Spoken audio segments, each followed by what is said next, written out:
వాడు ఇందాక ఎక్కడో వేరే ఛానల్ వాళ్ళు నిన్న మాట్లాడితే ఆ వీడియో కింద అడిగావు కదా అన్నమయ్య శాంతాక్లాజు, నేను కామెంట్ పెట్టాను వేరే వీడియోకి.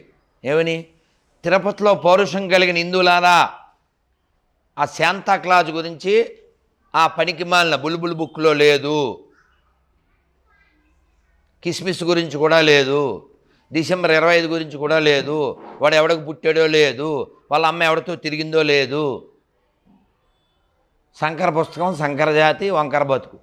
నేనేం చెప్పా అంటే, మనకు సంబంధం, మన దేశానికి సంబంధం లేని ఒక చవట దద్దమ్మ గురించి వేసినటువంటి ఒక వేషం ఆ శాంతాక్లాజు. ఆ డ్రెస్ తీసుకొచ్చి ఆ అన్నమయ్య ముందు తగలెట్టేయండి అన్న.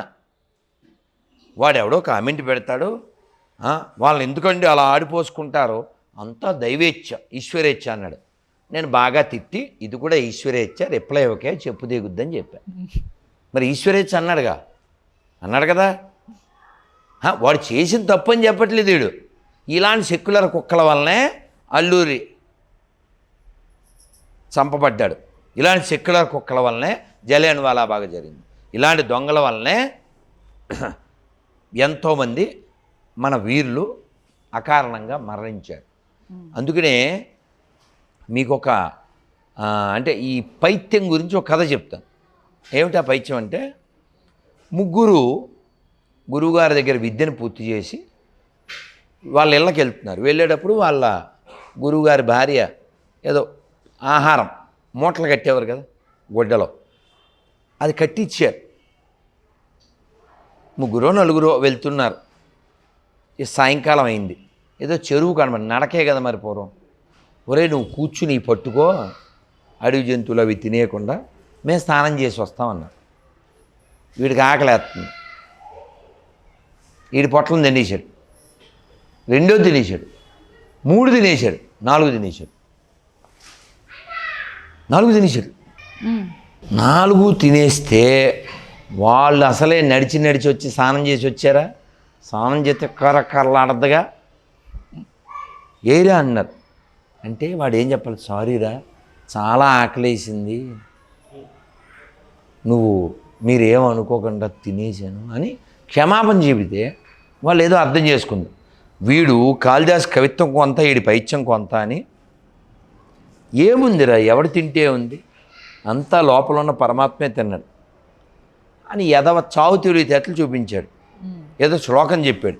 ఇలాగ రావా శ్లోకాలు? వాళ్ళు చదువుకున్నారుగా. ఆత్మ అందరిది ఒకటే, ఇలాంటి డైలాగులు చెప్పాడు. వాళ్ళు అడవి కదా అది, అటు ఇటు చూశారు. 3 కర్రలు తీసుకుని అని బాదుతూ, నైనం చందంతి శస్తాని నైనం దహతి పావక నచైనం క్లేదయంత్యాపో నశోషతి మారుత అని బాధేశారని. అంతే ఆత్మ కదా. ఆత్మని అగ్ని కాల్చలేదు, నీరు తడుపలేదు, వాయువు ఎన్నెంపను జాలదు. నువ్వు అన్నాడు కదా, మరి ఆత్మ కదా, కాబట్టి బాధేయచ్చు.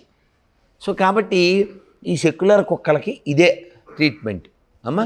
సో ఇలాంటివి జరగడం పెద్ద విషయం ఏం కాదమ్మా. ఎందుకంటే వాళ్ళు నాశనం చేయడమే లక్ష్యంగా పుట్టిన మతాలు అవి. ఇప్పుడు పరమత్సాహనం ఆ కాన్సెప్ట్లు వాళ్ళకేం ఉండవు. అయ్యే ఉంటే రోజుకి 5 సార్లు ఒకళ్ళు, అర్ధరాత్రులు ఒకళ్ళు, ఎందుకు మనని మీ దేవుడు సాతాను ఎవడన్నా మనం ఎప్పుడైనా అన్నామండి? తప్పక మాట్లాడుతున్నారు. కానీ నాలాంటి వాళ్ళు, మా గురువుగారు అమెరికన్ తెలుసా మనకి, భయభక్తు క్రిస్టియన్ ఆయన. మా గురువుగారు అందరిలోనూ దైవం ఉన్నాడని జీసస్ను కూడా గౌరవిస్తూ బోల్డన్ని లెక్చర్లు, బోల్డన్ని ఎస్సేలు రాశారు. మనకు ఉంది, కానీ 1 సైడ్ అయిపోయింది కదమ్మా. ఈ 1 సైడ్ నుంచి బయటపడితేనే మనం ఎక్కడ ఉంటాలో అయితే అవుట్ సైడ్ అయిపోతాం. హిందూ ధర్మాలపైన ఎవరైతే హిందువులుగా ఉండి బయటికి వచ్చారో, సాంబశివరావు లాంటి వ్యక్తులు ఆల్రెడీ తెలిసే ఉంటారు మీకు. అలాంటి వ్యక్తులు హిందూ ధర్మం పైన, పురాణాల పైన చాలా అనుచిత వ్యాఖ్యలు చేస్తున్నారు మీడియా ముఖంగా. వాళ్ళకి మన ధర్మనాశనం చెయ్యాలి అనేటువంటి ఒక లక్ష్యం ఉంది కాబట్టి నోటికొచ్చింది వాగుతారు. మనం ఏదైనా క్వశ్చన్ చేస్తే కేసులు పెడతారు. వాళ్ళకి ఆ పని చేసే టీం ఉంది. మనకెవరున్నారు? ఉదాహరణకి ఖురాను, బైబిలు రాజ్యాంగ వ్యతిరేకం, ఇది నా అభియోగం అమ్మ. ఎందుకంటే మా పూజా విధానాన్ని వ్యతిరేకిస్తారు వాళ్ళు, మా విగ్రహారాధన వ్యతిరేకిస్తారు. కాబట్టి వీటి మీద చర్యలు తీసుకోండి. కోర్టులో కేసు వేసేవాడేడి?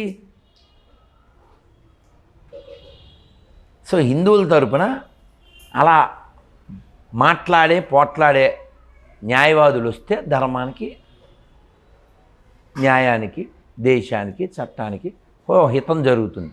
అక్కడేమో అక్కర్లేని దరిద్రం మా మీద రుద్ది. ఉదాహరణ ఇంకో జోక్ కూడా చెప్తా. వీడు రాత్రి 12కి ఏ కిస్మిస్ అనో ఇంకోటనో మైకులు పెట్టేస్తాడు.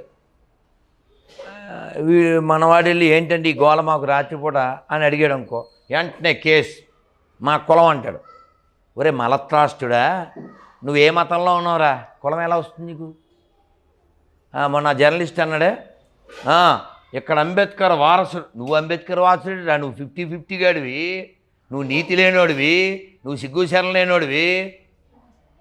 అంబేద్కర్ వారసుడు అంటే బౌద్ధం తీసుకో. అంబేద్కర్ తూ అని ఊసాడు ఎడారి మతాల మీద.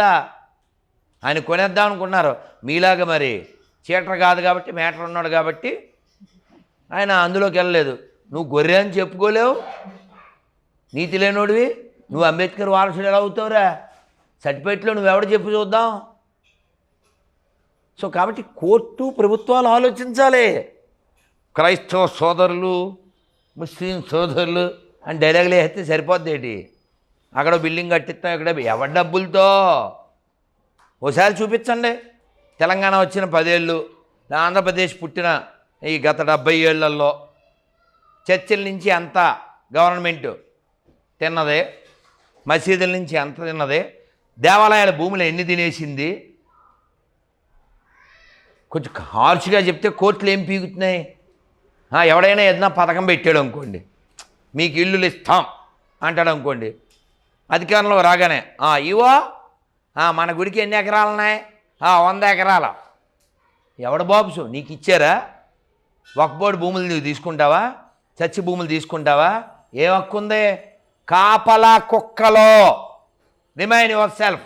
Any government, nobody have right to touch